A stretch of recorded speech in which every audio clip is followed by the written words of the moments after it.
नमस्ते एवरीवन। अभी हाल ही में बॉम्बे हाई कोर्ट ने मयूर बाबर राव येलो वर्सेस स्टेट ऑफ महाराष्ट्र के केस में बहुत ही इंपॉर्टेंट जजमेंट दिया है।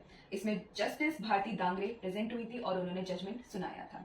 अब जजमेंट में जाने से पहले इशू और फैक्ट्स तो जान ले। पहले इशू क्या था इस केस का? इस केस में हमें ये बताया गया है क्या सर पे टच करना या बैक पे टच करना ये सेक्सुअल इंटेंशन के साथ में मॉडेस्टी को आउटरीच करना है या नहीं है, और अगर किसी को जानता है तो वो ट्रेसपासिंग है या नहीं है, उसके घर पे आ जाता है। तो अब पहले तो अब इसके फैक्ट्स पे आ जाते हैं। इस केस में ऑन मार्च 15, 2012 एक 18 साल का आदमी जाता है कुछ डॉक्यूमेंट्स देने के लिए विक्टिम के घर पर। विक्टिम उस टाइम पे 12 साल की होती है। जब वो डॉक्यूमेंट्स देने के लिए जाता है उस टाइम पे विक्टिम अपने घर में अकेली होती है और वो अपना होमवर्क कर रही होती है। अक्यूज्ड के पानी मांगे जाने के दौरान वो पानी दे देती हैं, फिर अपना होमवर्क करने लगती हैं। अक्यूज पानी पी के विक्टिम के पास में आता है और उनके सर पे हाथ रख के बोलता है, नेक के ऊपर हाथ रख के बोलता है बेसिकली कि तुम बड़ी हो गई हो, you have grown up now. ये चीज विक्टिम को पसंद नहीं आती है। उस वजह से विक्टिम अक्यूज के अगेंस्ट में कंप्लेंट फाइल कर देती है।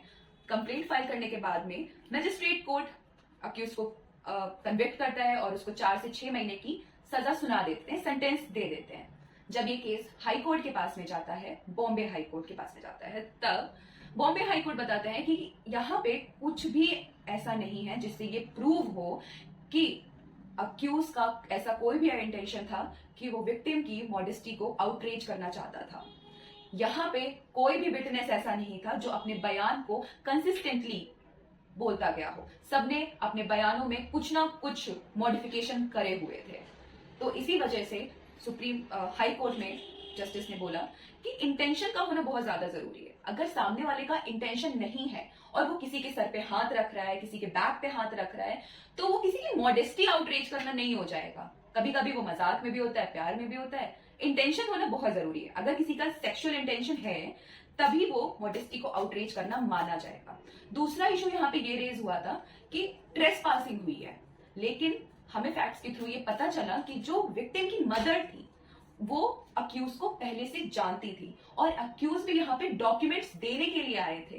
तो इसी वजह से यहाँ पे कोई भी ट्रेसपासिंग का मुद्दा खड़ा ही नहीं होना चाहिए।